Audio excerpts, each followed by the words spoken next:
On this very special Wrestlemania edition of the podcast, we'll be discussing the WWE Hall of Fame, the Warrior Award, and if backstage employees should get into the Hall of Fame. We'll also be discussing the top 3 matches at WrestleMania and give our predictions next on the Power of Pro Wrestling podcast.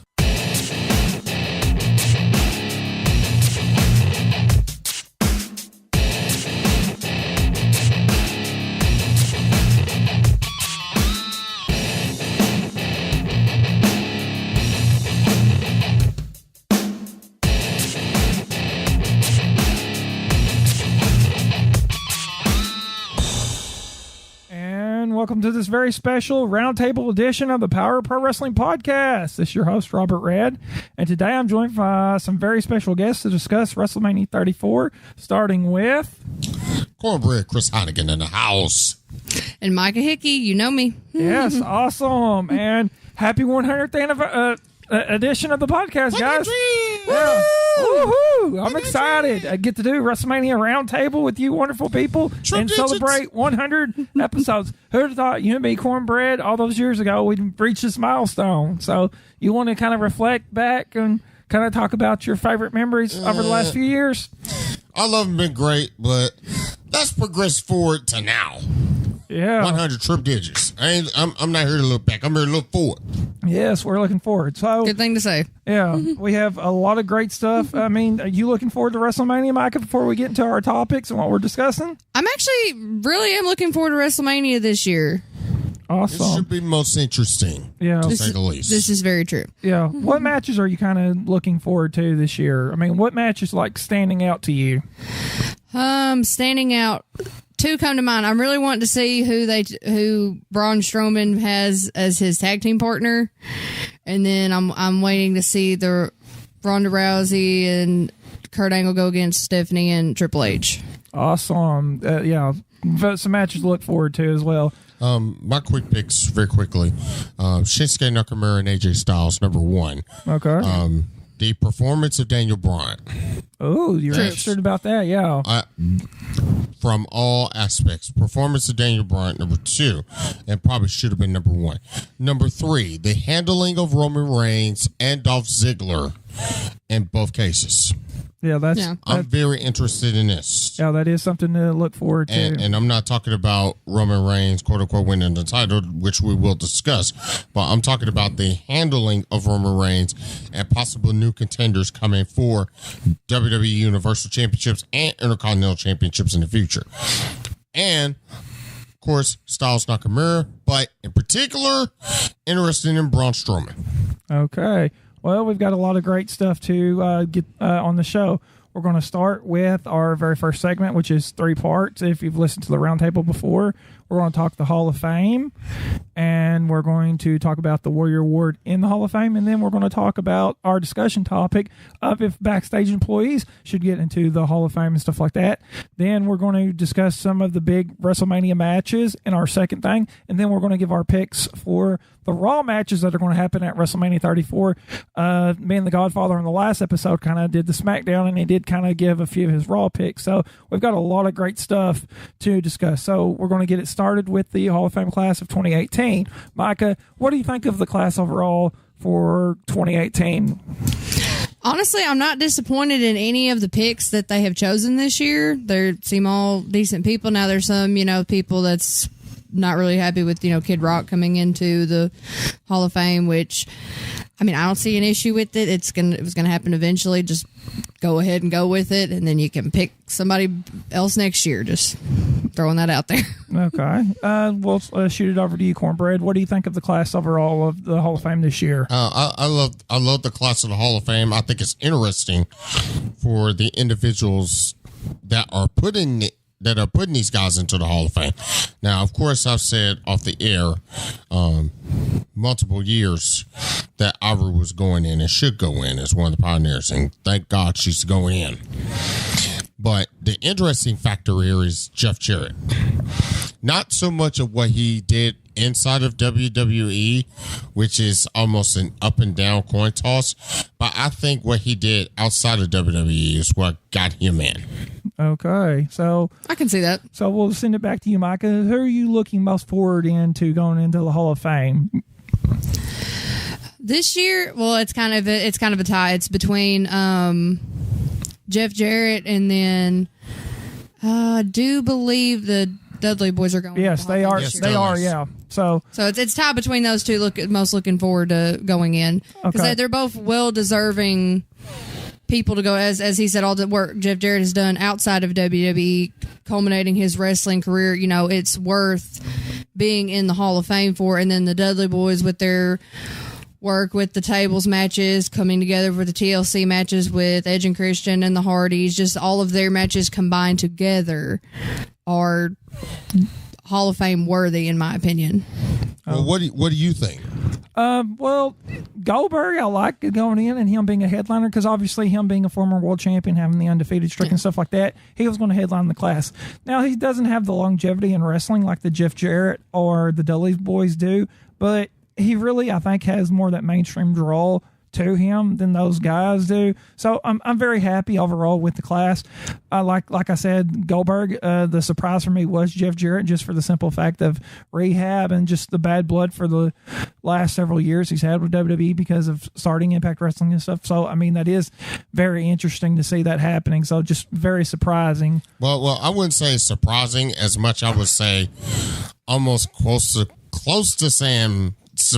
I would say close to saying shocking because the same thing happened with Vern Gagne. And Vern Gagne had a beef with WWE for years. So did Bill Watts. But those two went into the Hall of Fame. Yeah. So I think it's very interesting. But the interesting thing here is the Dudley Boys issue. Should Paul Heyman have been the one inducting the Dudley Boys, or did they make the right call for Edge and Christian? And is Paul Heyman inducting Goldberg in the right decision, or should someone else have done that? Yeah, and that's a good question for me, Cornbread, and I'll kick it over to Micah. Paul Heyman is more tied to the Dudley Boys than he is Goldberg. Yeah, they had the feud with Goldberg at WrestleMania 20 and then the one last year. Yeah. But he's more associated, I feel, with the Dudley Boys. So I felt he should have done the Dudley Boys. Yeah, I think so too. In terms of Goldberg, maybe Eric Bischoff because of his involvement in WCW.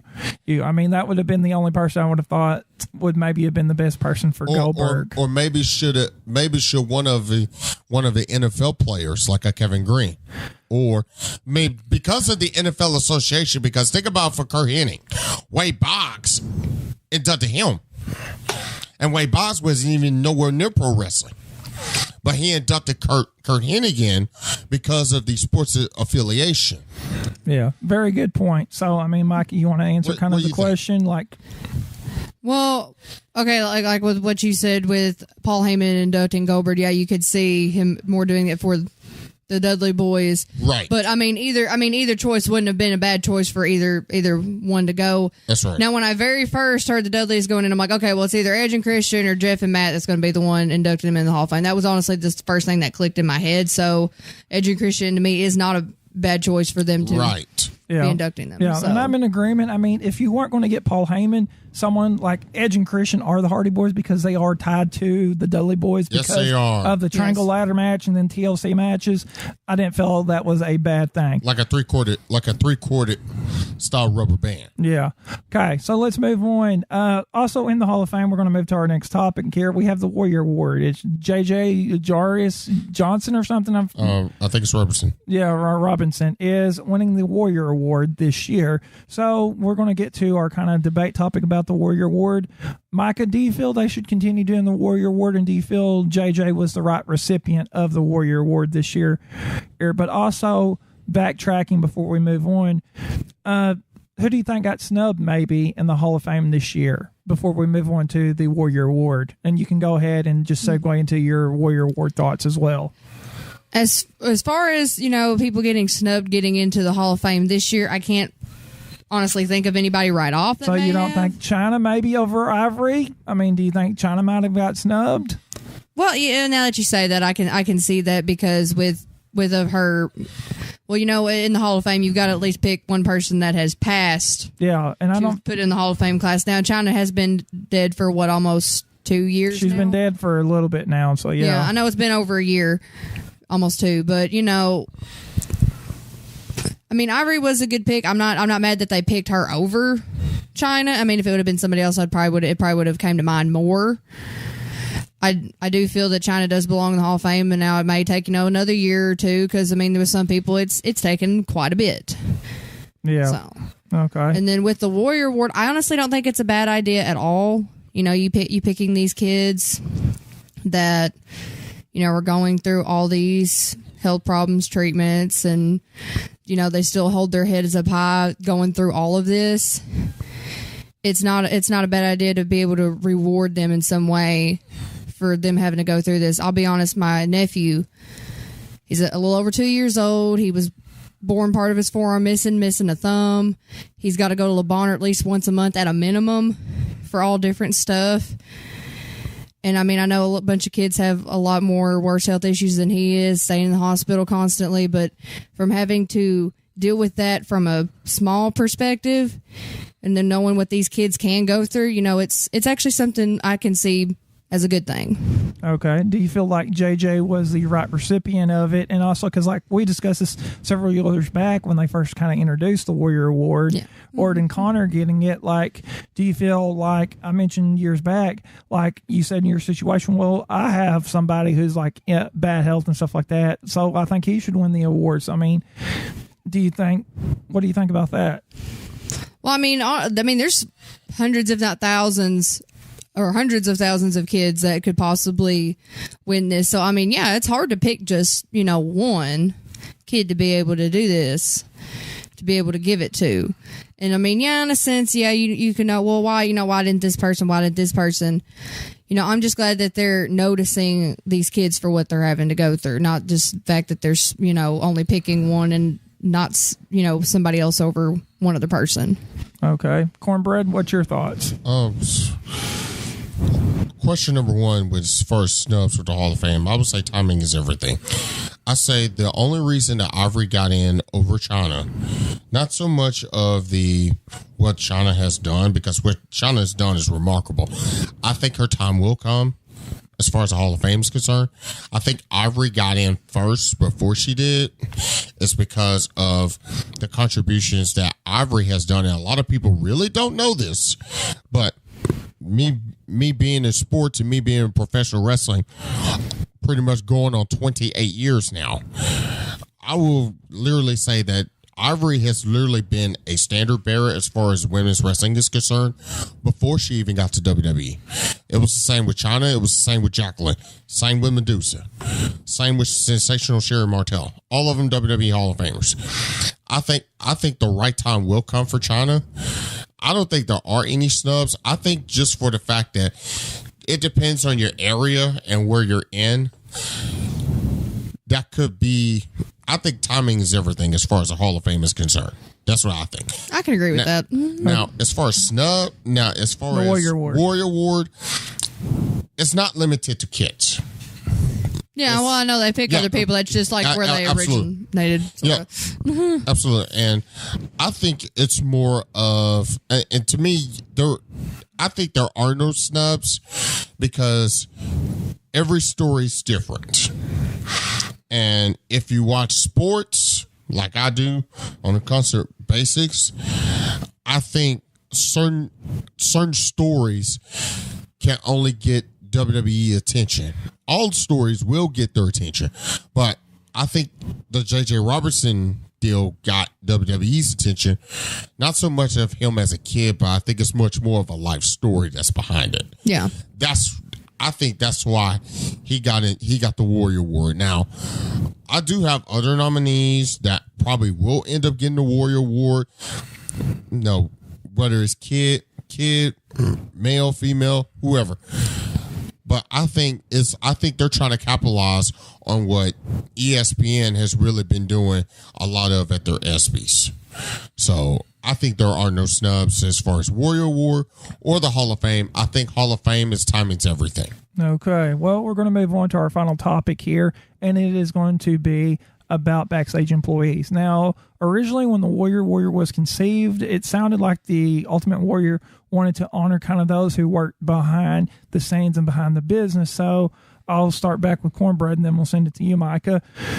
The question that we're going to discuss to close this out is, should backstage employees be allowed into the Hall of Fame? Because like Micah mentioned earlier, people are kind of on Kid Rock getting into the Hall of Fame. So some say maybe like John, the composer of a lot of themes, Jim Johnston, should get into the Hall of Fame, and maybe other backstage employees should get into the Hall of Fame as well. So what's your thoughts on that, Cornbread? Should backstage employees get into the Hall of Fame? Should they create a new wing? Should they just be considered a celebrity? Where do they fit, or do they fit? Well, it would depend. It will depend on a few factors. A lot of people think that WWE is all sports entertainment. I've said this on the air. I said this off the air. Sports entertainment has so many genres, and NFL being one of them, because NFL is listed as a version of sports entertainment. So it's the NBA. I have no issue with Kid Rock going in. Not so much of what he's done for WWE as far as theme songs and music and performances all go. The issue so much is certain celebrities. Like if they really have not, like Pete Rose, I understand, because bottom line, he'll be the only time he'll ever be in the Hall of Fame as far as, sports is considered. But I really don't have the quote-unquote issue with Kid Rock going in. Now, to answer your question, depends on who your backstage workers are and how long they've been in the business and what have they contributed to the business would determine should they be in the Hall of Fame or not. Okay, let's move on to Micah. What's your thought? Should backstage employees be allowed into the Hall of Fame? I do agree with Cornbread over here. Depending on what they have done for the company, how long they have been, should be the basis of if they should be Hall of Fame worthy. Now, for some of these guys who's been there years and years and done, like you said, Jim Johnston, the composer of quite a few people. Yeah, like Stone Cold The Rock. He's known for some iconic themes that we heard back in the day. Yeah, since 85. So honestly, with all the work he's done, with all the iconic themes that he has come up with for all of these wrestlers, honestly, I think he should be in the Hall of Fame. I have no problem with someone like him or, some other backstage employees being able to be in the Hall of Fame. It's no problem to me whatsoever. What do you think about the Johnson situation? Well, I think he should go in. What do you think? Well, I mean, with LeBar, he's kind of mentioned, I listen to Justin LeBar, who does Chair Shot Rowdy and Wrestling Rowdy, and he's kind of mentioned this, like Jim Johnston, because of his contribution to the business, because you got to look to, in wrestling, it's not all about the superstars in the ring. There's a lot more that goes on to a wrestling show. So, I mean, a theme is just as much a part of the wrestler as what he does in the ring. So someone like Jim Johnston, who has composed a lot of the classic iconic themes from back in the day, I think he definitely deserves to go in. So that's why I'm saying, yeah, certain backstage employees, considering their contributions, I would allow into the Hall of Fame. So definitely. And I'll add to that, other than Jim Johnson. And here's something that for people who watch NBC and his last deal with CBS right before he passed away, Dick Enberg. Okay. Dick Enberg. He belongs. Because had it not been for Dick Enberg, Saturday Night's Main Event would not have been as successful as it is. Okay. We wouldn't even have Saturday Night's Main Event if it weren't for Dick Enberg. And Ebersol. So I would say Dick Enberg is another individual that should go in. Okay. So we're going to close it down there. That's all the time we have for this segment, but don't go anywhere, guys. We'll be right back with our top 3 Mania matches. So don't go anywhere. This is going to be interesting. Attention all pro wrestling fans. You now can show your support for the podcast that is by wrestling fans for wrestling fans. The Power of Pro Wrestling podcast on Patreon. On Patreon, you will get early access to the podcast, along with access to articles and other great content. You can show your support today on the podcast on Patreon by going to patreon.com/PPWP.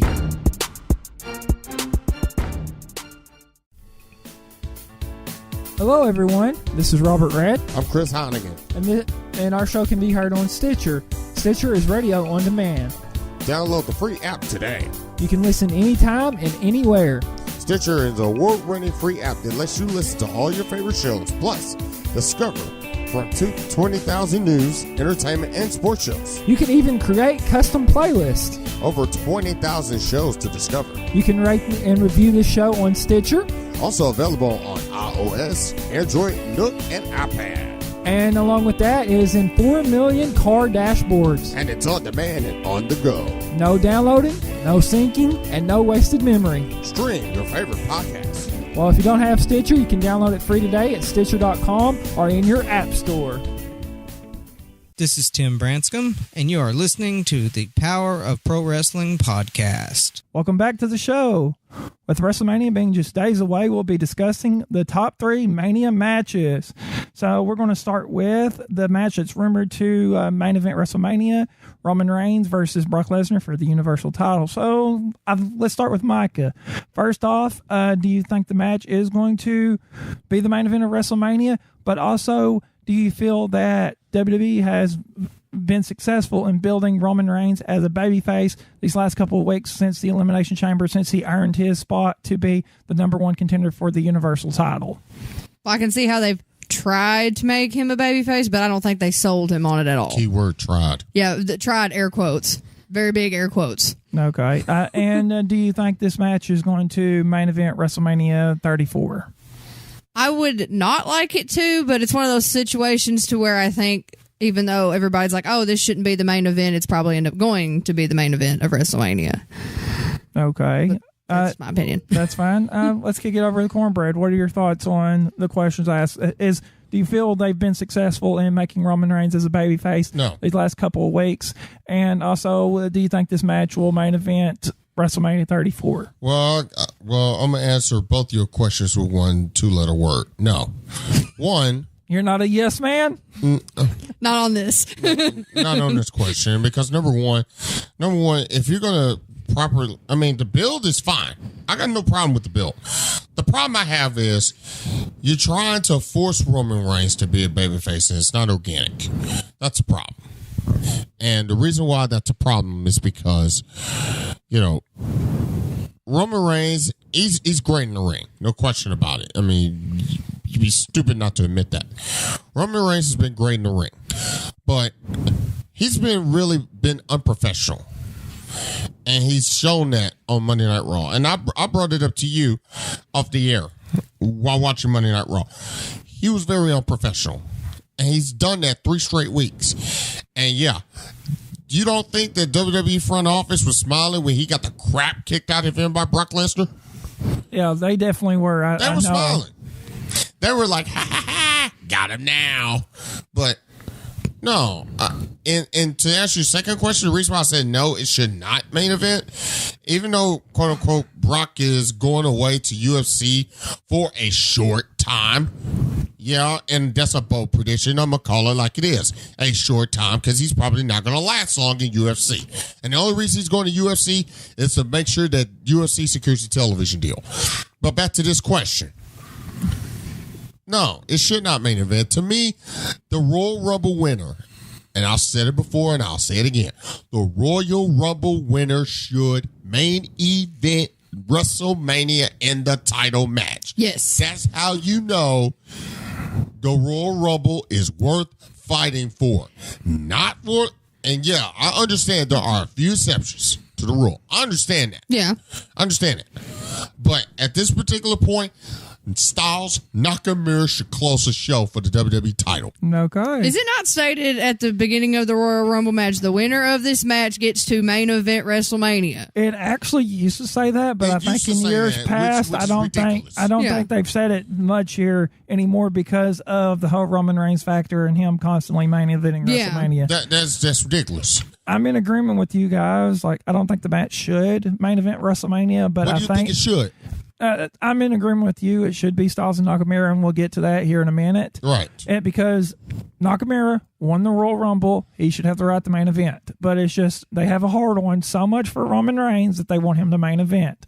And I'm not ridiculous. this match. I think I'm not going to down it. I think this will be a very interesting contest, especially if Lesnar is supposed to leave, just to see what they do. And it's been rumored that they're going to have a shock twist. So I'm just going to. I'm interested to see what happens. Now, in terms of the other question, I don't feel they have been successful in building Roman Reigns as a baby face. Ace, I think they did attempt to try, and I think they're going the right direction because to me, where they're failing, they don't give him characteristics and qualities that makes me want to root for him. And I mean, you can still be the tough guy, but maybe he needs to be the tough guy that fights for the underdog, almost like a Superman who fights for the underdog and stuff like that. So, I mean, and like saying like, say Daniel Bryan had hopped over back to Raw and him and Reigns were on the same show and maybe Bryan was getting picked on and saying, you like fighting him, how about you take me on or something like that. Yeah. That's where I feel the problem is with Roman Reigns. His character is off. There's nothing about him that makes me want to cheer him.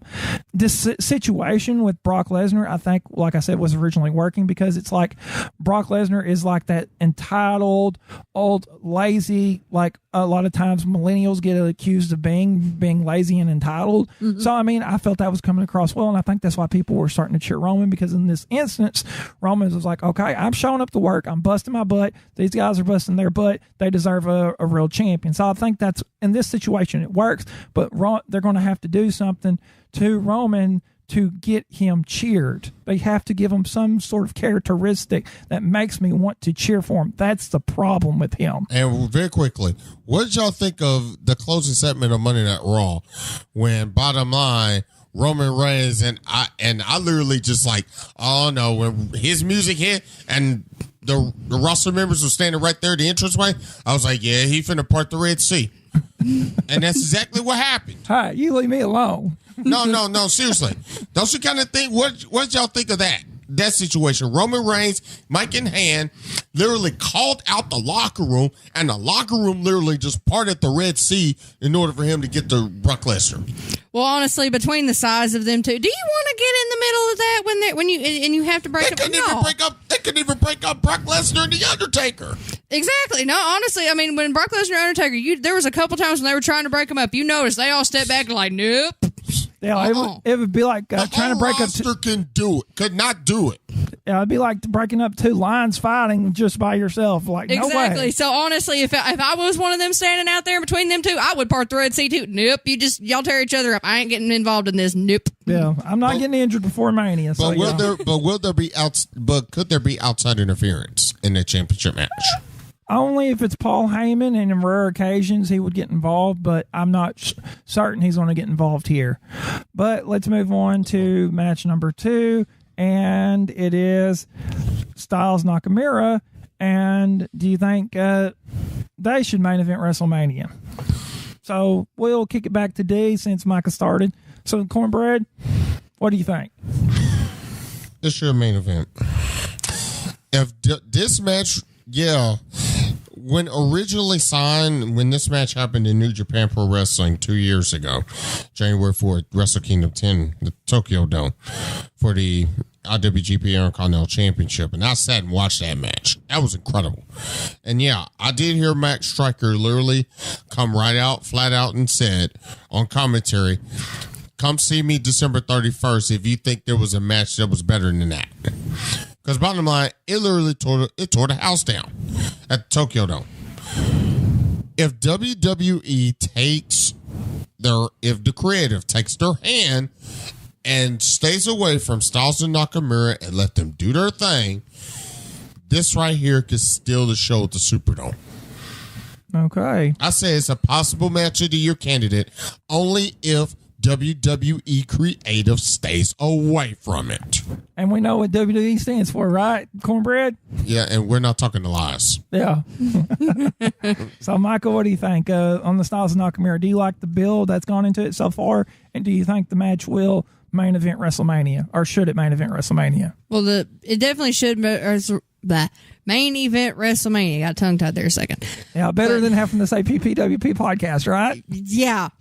But in any case, as we were stating, you win the Royal Rumble, you should main event WrestleMania. That's bottom line. I don't care, if it's 10 years from now, you You win the Royal Rumble, you main event WrestleMania. That's the thing there. And as Cornbread said, as long as WWE creative stays away from it, could be a good match. So the build-up currently for it has been decent. Got a few days left. Obviously, they can't mess it up too much by sticking their hands in it, but it can happen. It's WWE. Anything can happen. Absolutely.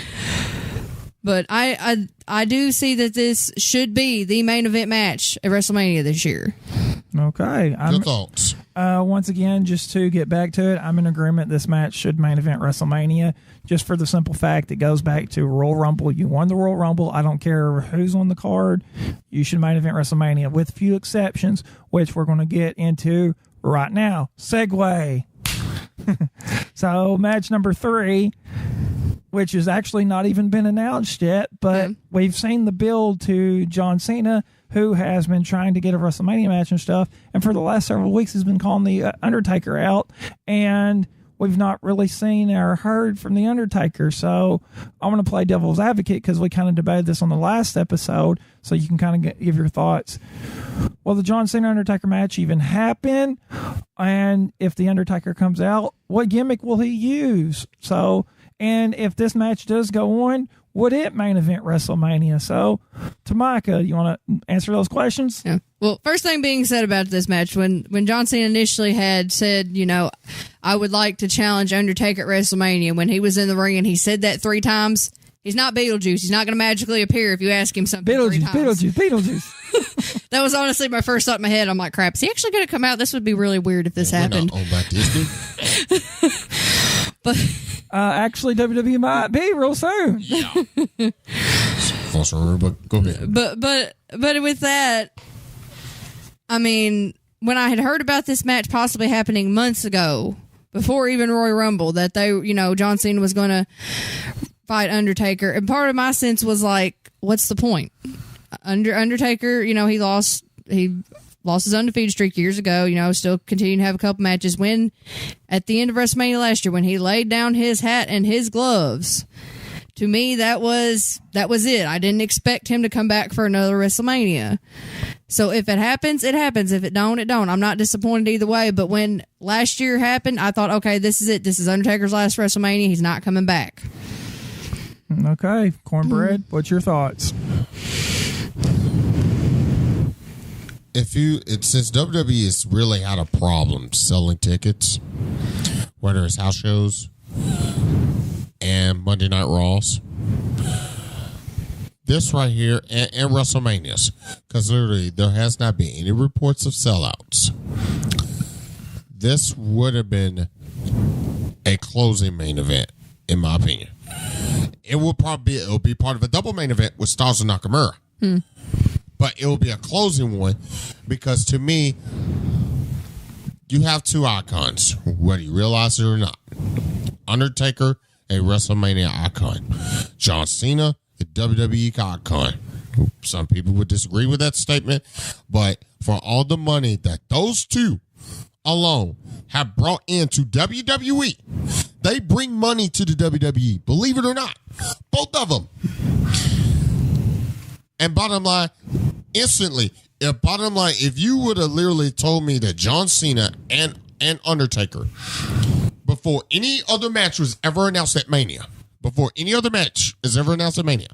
if you were to tell me right now that John Cena and Undertaker was match number 1 advertisement, I'd say New Orleans Superdome sellout. Gone. No more tickets available. So I say, if that match were to go down, I say, if it does go down, I say the build to it is suspenseful, but probably good. Yeah. Okay. What gimmick are we going to see the Undertaker return as? Are we going to see the Dead Man return? Or are we going to see maybe the ABA Biker Taker? Well, with some people saying, how he laid down his hat and his gloves, some people are like, oh, well, we can't really return as Undertaker. Well, Raw 25. Yeah, you and me watched that. So he came back as Undertaker. So it's like, that's a good possibility he'll still be Undertaker. But and also other people are mentioning, since Kid Rock is going into the Hall of Fame, he could perform the old theme song of the ABA song. and, he come out, and then, which in that sense, if that does happen, it would be interesting to see John Cena go back to Doctor of Thugonomics. Yeah, start going word life. It would be interesting. Both go back to those old gimmicks, but honestly, I'm torn between which one it would happen. I wouldn't be disappointed with either. Yeah. Well, I will say the true definition. I've said this before. You can lay your head down in the ring. You can lay your jacket down. That doesn't necessarily mean you're done. You're totally done when you unlace your boots and lay them in the center of the ring and walk away. Yes. That's when you're truly done. Now, to increase the evolution of the Undertaker, see, with the ABA style Undertaker, he did not have submission game. When he came back and got away from that and went back to almost like regular Undertaker, he added a submission game to it. MMA style. Like Hell's Gate. Yeah. He's added it. The Go-Go Plata or whatever you call it. Absolutely, as Go-Go Plata. He added that to him. And I will say, if you really use Hell's Gate versus STF, the Attitude Adjustment versus the Chokeslam and the Tombstone, that'll be a better way to build it. I will have to say regular Undertaker until he unlaces the boots. Okay. I debated this with Godfather. My part of the debate, I agree. I think he's coming back as the ABA Undertaker just for the simple fact of the Kid Rock and stuff like that. And I really wanted to debate that. Be a tribute. But I had to pick the other side, which I was fine because really, if you think about it, the money is in the Undertaker gimmick. It's not the Biker Taker gimmick. Right. It's the Undertaker gimmick. And like you said, we saw him at Raw 25 as some version of the Undertaker. So like the dead man. So that's why. Yeah. That's why I think that's more money is in that gimmick than it is the Biker Taker. Although I think the Biker Taker is more likely to happen. Right. Just for Kid Rock factor. Yeah, but that's all the time we have for this segment. But don't go anywhere. We'll be back with our WrestleMania Raw predictions. That's coming up next. So don't go anywhere. Attention all pro wrestling fans. You now can show your support for the podcast that is by wrestling fans for wrestling fans. The Power of Pro Wrestling podcast on Patreon. On Patreon, you will get early access to the podcast along with access to articles and other great content. You can show your support today on the podcast on Patreon by going to patreon.com/PPWP.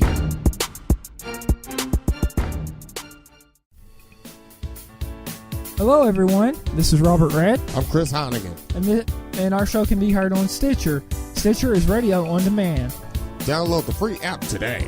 You can listen anytime and anywhere. Stitcher is an award-winning free app that lets you listen to all your favorite shows, plus discover from 20,000 news, entertainment, and sports shows. You can even create custom playlists. Over 20,000 shows to discover. You can rate and review the show on Stitcher. Also available on iOS, Android, Nook, and iPad. And along with that is in 4 million car dashboards. And it's on demand and on the go. No downloading, no syncing, and no wasted memory. Stream your favorite podcasts. Well, if you don't have Stitcher, you can download it free today at Stitcher.com or in your app store. Hey, this is Kevin Lancaster, and you're listening to the Power of Pro Wrestling podcast. Welcome back to the show. It's now time to give our predictions on the Raw matches for WrestleMania. Roar! Roar! Roar! Sorry, y'all two had to do it, so I had it. Okay. Well, no rapid fire this time, but okay. Let's start with the women's WrestleMania Battle Royal. And since we have our woman with us, Micah. First off, what do you feel? Did you like the Fabulous Moolah name, or were you like everybody else that you wanted it changed? And also, who do you think's going to win this Battle Royal? Well, see, with it being originally the Fabulous Moolah with the name of it, I had no problem with it. Now, all the stuff to the reasons why everybody wanted it to change, I had no idea any of this went on. I never heard of any of this until they decided to choose her name for this Battle Royal. I'm like, out of all these years, all just now, this is, I mean, obviously a lot of people knew. Now, I didn't know personally, but it was like, it's just now coming to light. Yeah, it's like, this is now a problem. But, I not knowing that, it wasn't an issue to me. So for them, when finding that out and everybody wanted the name changed, I could see why they changed it. But knowing that initially, it's like I had no problem with that. Okay. It was fine. What do you think of the new trophy? Because a lot of people have made a joke about it. Now here's my thing of it. When they first had introduced the Fabulous Moolah, they had showed not an actual picture, but probably like a video rendition of what the trophy would look like. It was a statue of Fabulous Moolah, just like the Andre the Giant one is Andre the Giant. When you have so little time to fix something, you go with what you can work with. That is probably the quickest thing they came up with. Yeah. So you don't think it looks like maybe the female reproductive system at all? In a sense, if you're looking at it the right way, I can see how some people think that, but that wasn't the first thing that came to mind. It was just like, that's a really pitiful looking trophy compared to what y'all had. Yeah. But who do you think's going to win the Women's Battle Royal? And this is actually something I'm going to debate in my video on my YouTube channel with my lovely ladies of the TNT podcast. Who's going to win it, and who do you think will benefit more from winning the Women's WrestleMania Battle Royal? Because there's maybe 3 possibilities, maybe 2 possibilities of who could win this match. I just want to get your thoughts on this. Well, first one that comes to mind that I could see winning it would probably be Bayley. Okay. It would be helpful for her career to win something like this. Now, since you don't have Asuka, you don't have Charlotte, you don't have Nia Jax, you don't have Alexa Bliss, you give some of the other women a better chance to win something like this. Yeah. So do you think this will set Bayley back on a path to be over with the fans again? Because, they have butchered her something terrible. So, do you think this will help really reestablish? I would hope it would help. To me, it would help. But some people are like, it's a done deal. They've already done so much against her. But so she's honestly, beyond repair at this point? I don't think so. I think this would help her. Some people would disagree, but that's how I feel about it. Okay, Reefin, your thoughts? I have no problem with the Women's Battle Royal. I have a problem with it not being organically produced, and it's not. I can understand that. So what? They use chemicals in the wrestling ring or something? No. The last time I saw anything with chemicals like that was 1943. And that was in a wrestling match. But anyway, I have no problem with them changing the name from the Fabulous Moolah to just the Women's Battle Royal. I have a problem with disrespecting the veteran. A big problem. Because, believe it or not, say what you want about Fabulous Moolah, but bottom line, she literally transcended this business. If it wasn't for her, you wouldn't have the toughness of a Jacqueline. You wouldn't have toughness of Ivory. You wouldn't even have the toughness of China, for crying out loud. So I have a problem with with the whole deal disrespecting the veterans.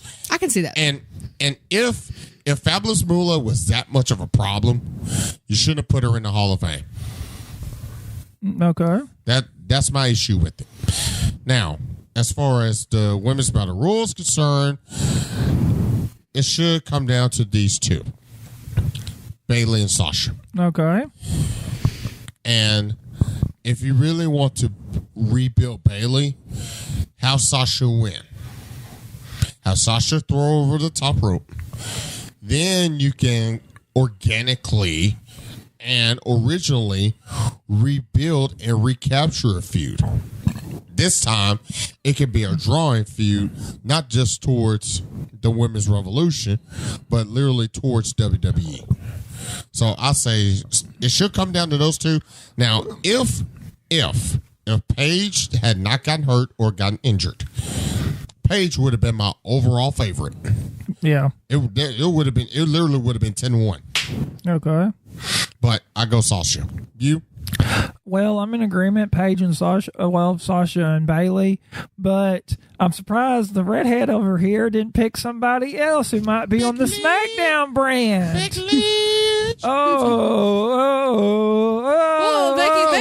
Becky was another one that came to mind, but the very first one is Bayley. I mean, Becky and Bailey are my two main girls right now, but I could see more leaning toward Bailey than I would Becky. Well, if you go back and if we look at if you look at the men's equivalent, the Andre the Giant Memorial Battle Royal, it's usually someone surprising. And even 1 year, Damian Sandow threw out the Miz, but Sandow didn't win. So right. I mean, I think we're going to see Sasha and Bailey eliminate one another, and I think we will maybe see a Becky Lynch winning it because I think she would benefit. They need to rehab Bailey, but what has really, but what has really Becky done? I mean, she was the first SmackDown Women's Champion. What has she really done here lately? So, I mean, going for a surprise factor and not going with the obvious, I think you would see a Sasha Bailey cancel out and someone else is going to win it. And I think you could go with a Becky Lynch, although I think they probably hold Sasha and Bailey in higher regard. And if this being the first one of this kind of error, they would want to give it to them, but I'm going to go a little bit left field and I'm going to pick Becky Lynch for this one. Or could it be a possible NXT individual? Yeah, and I mean that's always possible. We could always get the Swerve NXT person. Swerve. Okay, let's move on to our next match. How about the mixed tag match? We've had the mixed bags challenge, so essentially I guess it's leading up to this. Kurt Angle and Ronda Rousey against the Authority of Triple H and Stephanie. So what's your thoughts on this? Well, for one, years ago, I'll take you back. WrestleMania. I can't exactly remember which one. 31 is where it happened if you're talking when they had when The Rock came out. The best one. Stephanie comes and slaps The Rock, and he's just like, in essence, it's, you're a woman. I cannot hit you. But wait, I have a friend that can hit you. Goes out, gets Ronda Rousey out of the crowd. It's like, oh, hey, this is my friend that can hit you. She is going to hurt you now for slapping me. From that instance, it's just like, oh, she's going to whoop her. She's going to whoop her. I want to see her beat Stephanie. That's still essence in my mind all these years later. I am still looking forward to Ronda Rousey beating Stephanie. Yeah. So, Cornbread, what's your thoughts on this? Well, as the old Arkansas saying goes, the 6-piece slice plus 6-piece dark equals a 12-piece mix. And that's exactly what we have here.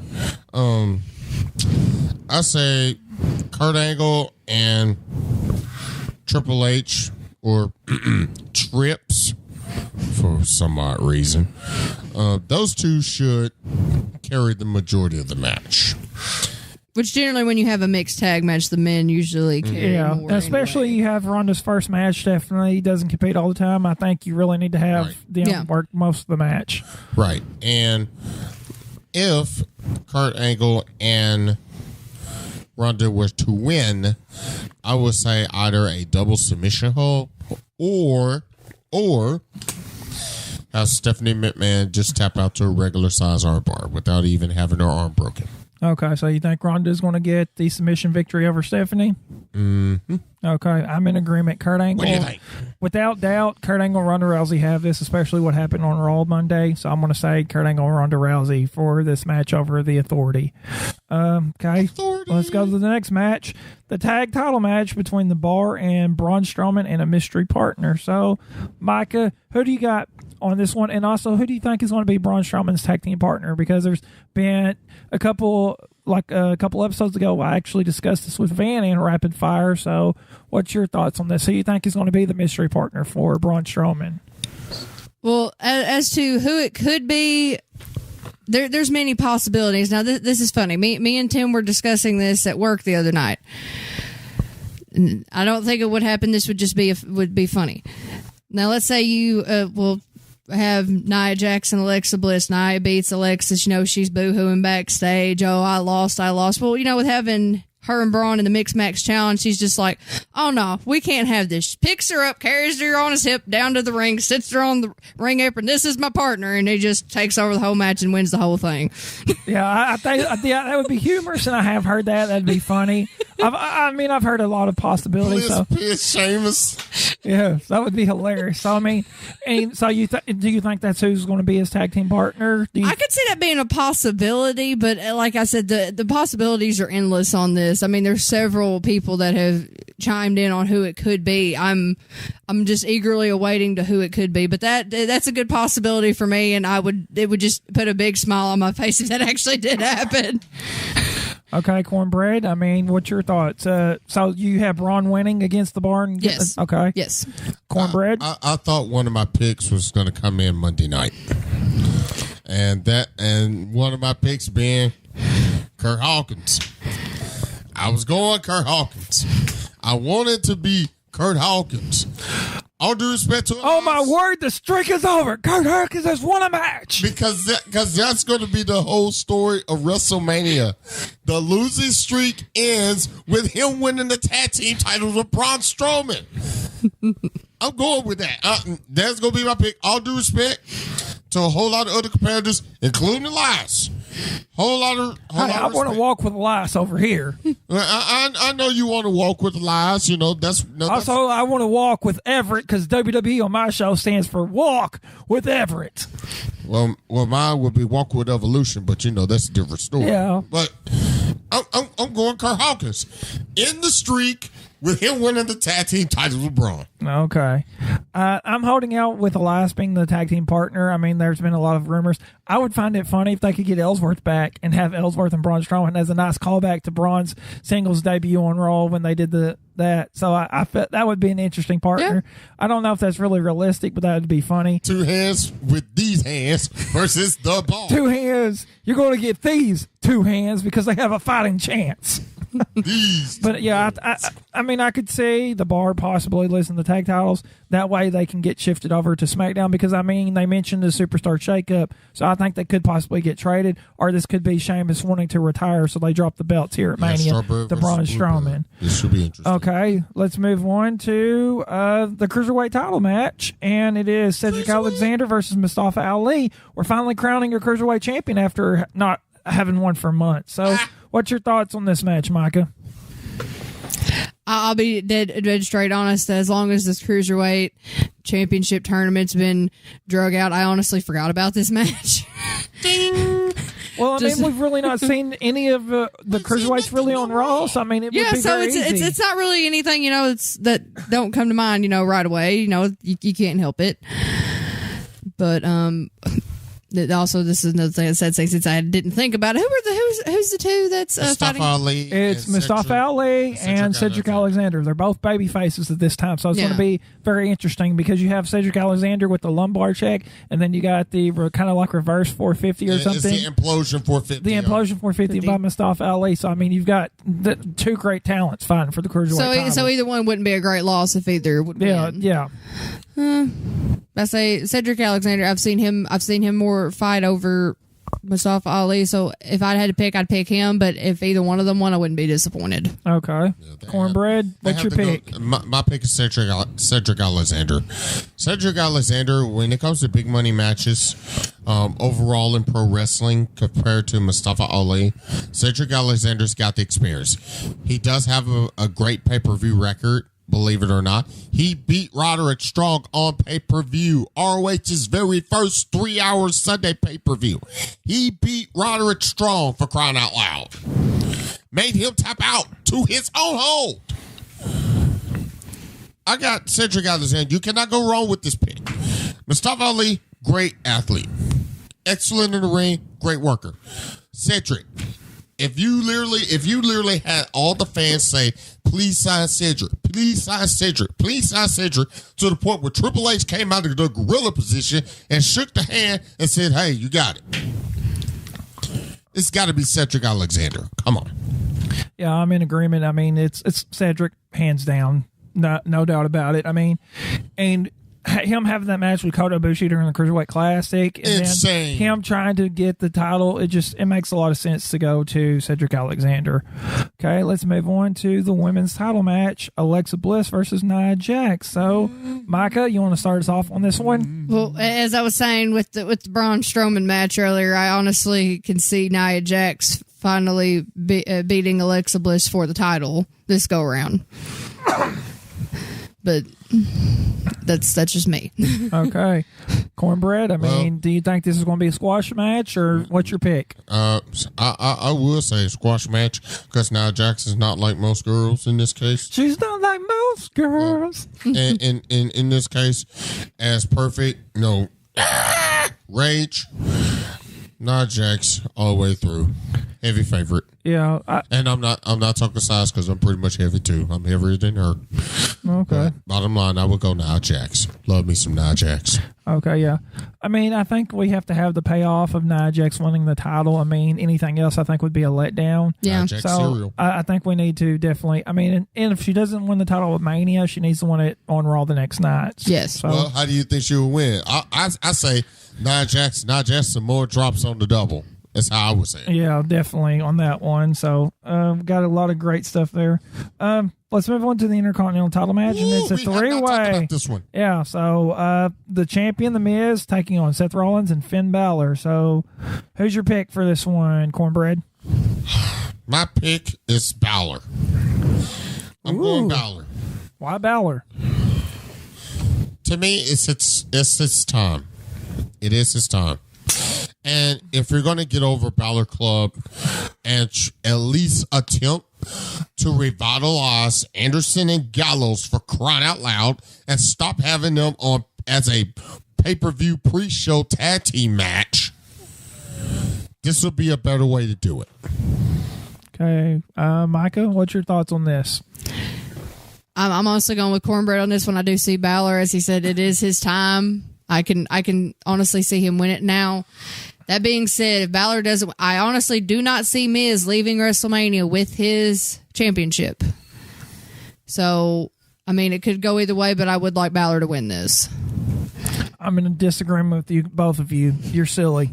You're both silly. Well, what do you think? And if you're going Miz, do you think he will do it when Balor and Seth Rollins cancel each other out? Well, the only reason I'm saying, if Balor gets it, the only reason I say they have Balor win it is they're going to trade Balor to SmackDown, and whoever wins the U.S. title is coming over to Raw. That's the only way I see this happening, because Balor, he's been wearing blue. You know he's going to get traded in a Superstar shakeup, so I don't see him winning it. Plus, another factor of why I think The Miz would keep it, he's been mentioning he's about to become the longest reigning all-time Intercontinental Champion, and he's pretty close to the record, so why take the belt off of him right now to prevent him having that record? If you do that, then he could pull like WrestleMania 32. He lost the belt to Zack Ryder. Next night he won it back, and you saw the return of Murray. So, I mean, and they could possibly do that and let him be, because I think he's at reign number 8 right now. Jericho has the most with 9, so tie him and then let him become the all-time champion. If you do, drop the belt. But I think Miz is going to walk out as the Intercontinental Champion unless they give it to Balor and they trade him to SmackDown. Seth Rollins, I don't think will get it, for the simple fact of I see him and Reigns eventually feuding over the Universal title Again. And I don't. Well, that won't be again, but them. For Universal Championship, no, not so much. But as far as the head dog title, yes. Yeah, but yeah. So I don't see Seth Rollins necessarily getting it. That could be a shock if he does or not. But if Balor gets it, he's getting traded. But I think Miz is going to retain. And we're getting to our ultimate match, the Universal Championship match between Brock Lesnar and Roman Reigns. So now's the time to make picks. So, Cornbread, who's walking out Universal Champion? Is Brock going to take it to the UFC with them, or are we going to see a new Universal Champion with Roman Reigns? If Brock wins it, he'll win it Smash Mouth style. If there's no outside interference, and if Roman Reigns does not go after Brock Lesnar's injury, Brock Lesnar will retain the championship. However, with that being said, the only reason I have Reigns winning this match is because somehow, some way, those two are going to cancel each other out, and I won't be surprised if a new contender emerges. Because right now, at this point, all due respect to Roman Reigns, I think he needs time to rebuild himself. So you're saying Brock Lesnar is walking out as Universal Champion? No, I'm saying Roman Reigns is. I said the only reason Brock Lesnar will be champion is if Roman Reigns does not go after his injury.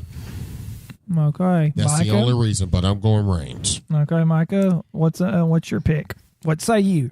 I say Roman Reigns, but honestly, because of the reason they say Brock Lesnar's possibly going back to UFC, so obviously he's got to drop the title to go back. But with that being said, I see something happening to cause Roman to lose the belt not long after he gets it, whether it be at WrestleMania, a day later, what have you. But in a sense of Roman Reigns winning the belt, I honestly don't think he should have it at this time. But with that, also that being said, with Brock leaving, possibly he doesn't need it either, because I mean, he's just going to have to drop it anyway. Yeah. But I do see Roman Reigns winning this just for the simple fact Brock Lesnar's probably about to pack his crap and get. So, okay. Well, yeah. Roman Reigns, we've known about this match happening since last year's WrestleMania. And, I mean, they've just been building to where Roman Reigns is going to win. Unless Brock is secretly going to work both UFC and WWE. Which I see them allowing him to take the Universal title, and that's that crossover coverage that WWE loves. Us get that more sports coverage, like, oh, our Universal champions fighting in the UFC and maybe fight for the UFC title. That's the only way I could see him keeping the belt if WWE is going to allow him to work both schedules. But if he does that, can he pull off working both schedules like that? Yeah, I think he can, and I'm gonna tell you why. Yeah, they only work a few matches a year. Brock Lesnar, it's doable. Yeah, it's doable because UFC main eventers only work three. UFC main eventers only work 3 pay-per-views a year, which I agree with Chael Sonnen and at the Ross Report when he says that's ridiculous. Because one, you're not showing true dedication to your sport by doing that, and number 2, he's worked more WWE title matches than he's ever worked in UFC. But some will argue that he's driven more money working championship matches in UFC compared to working championship matches in WWE. There's an argument there, but I mean, you really cannot go with a bad pick here either way. I really do see, like I said, it's a coin flip at this point. At first, when I took a look at the Vegas deal, they were all in for Roman Reigns. All in? Are they all in being too sweet? Yes, but when I say all in, I mean literally it was like an 85% jump for Reigns and a 15% for Lesnar retaining at WrestleMania. Based on what happened the last 3 weeks, it's almost dead even when I went back and look at the odds. Okay. Almost dead even. Okay, that's interesting. Well, that's all the time we have for this show. I've enjoyed having you guys on the Roundtable. Oh, it's been fun. This episode has definitely been fun. Yeah, I've enjoyed it as well. So, I mean, I enjoyed having the Roundtable in episode 100, especially being able to celebrate it with my original co-host, Cornbread Chris Heineken, and especially having you on, Mike. It's been a pleasure. And I want to say something to everyone at home. If you can, and if you would, not only go out of your way to watch WrestleMania, but also go out of your way to support this podcast by any means necessary. You want a wrestling podcast that has a little bit of everything and not the normal? This is the podcast you need to be listening to. Yeah, definitely. Period. Let me do some chilling, and I'll let you get to it, D. Oh, go ahead. Chill on. Yeah, well, that's all the time we have for the podcast. Once again, I want to thank you guys for joining me today. As I always do at the end of the show, you get to shill yourself. So we'll start with Micah. Where can people find you on social media? On Facebook, you can find me under Micah Hickey. I have Snapchat and Twitter. Both of my usernames are the same. It's MaryMaya94, but the Mary spelled M-A-R-I instead of M-A-R-Y. Right. Had to be different here. And sorry to say, I still have no Instagram yet. The campaign has failed. I keep forgetting. I work 2 jobs and go to school online. Forgive me for forgetting how to do something. Yeah. Well, we're still holding out for you, and then I can move on to Kathy Joe to get an Instagram. So maybe me and her will get together and just be like, hey, both of us at the same time, let's do this. That way Robert can say, hey, we have Instagram. Yeah. Well, hey, I want the beautiful ladies that are on my show to be seen by the public. So, hey, I want their beauty to be displayed. The public. So, Cornbread, start your shilling because you got a lot to say. Where can people find you on social media? Social media, Twitter, Chris Heineken. Twitter. Yes, the original tweet. I'm a Tweety Bird fan. Chris Heineken 1 on Twitter. Facebook.com/Real Cornbread is Christopher David Heineken. Friday nights, yeah, I get to hang out with a member of The Walking Dead. And CMT's Nashville, they'll be in Santiago Cirillo. MCW Mid-Southern Championship Wrestling, 1098 West Cosser Street in Osceola, right off of I-55. That's tonight. Saturdays, I am at Hoxie, Arkansas, Out of Control Wrestling, or OCW Wrestling, 609 Southeast Gibson Street, right off of I-5. That's where I am. And Strictly OCW TV, Sunday nights at 11 o'clock in various locations and YouTube around the world. Yes. Where can they find you at? Well, you can find me on social media. It's facebook.com/Robert Red Jr. At Twitter, it's at Robert Red Jr. Instagram, it's Robert Red Jr. YouTube, where I'm going to have the wonderful ladies of the TNT podcast, Taylor and Smiley, or Tracy, I believe is her actual name, are going to be on YouTube. So check that out the next few days. It's youtube.com/user/the Robert Red. So you definitely want to check that out. Just a lot of great stuff coming out this WrestleMania weekend. Also, if you subscribe to our podcast on iTunes or Stitcher, please leave us a review along with your comments about the show on social media. You also can financially support us on Patreon at patreon.com/PPWP, where you get all sorts of wonderful perks. We'd also like to thank you guys today for checking out our show, and you can catch us next time on the Power of Pro Wrestling podcast. See ya!